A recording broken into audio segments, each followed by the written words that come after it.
Good morning, 9B3, and welcome to Friday the 5th of June. Thank you to all the work you've been putting in on probability. It's been brilliant so far. The fact that, yes, we always write our probability either as a fraction or as a decimal, not really as a percentage and never as a ratio.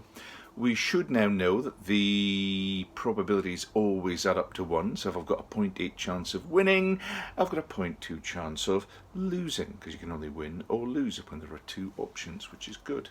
Today we're going to be looking at something called sample space. And the idea is, well, there was one on the sheet here. If I flip two coins, a purple one and a red one, there are actually not 3 but 4 different ways the coins can land. I can get a pair of heads, a pair of tails, and I can get a head and a tail and a head.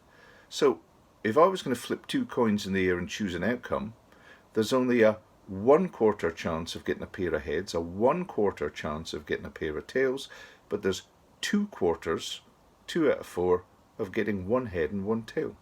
So if you draw the possibility space, that allows you to calculate out the probability of outcomes. The most common one is the one that I've done in the next video. Have a look at it, because that's the one where you roll 2 dice. And if you roll 2 dice with a score of 1 to 6, how many different outcomes are there? Well, there's 36.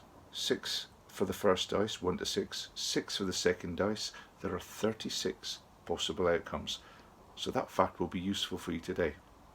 So you're going to have to go and draw some tables for me and then answer the questions on what's the probability of outcomes for each one. Have a look at the second video, model my examples, and then go have a go at the rest of the sheet. Cheers.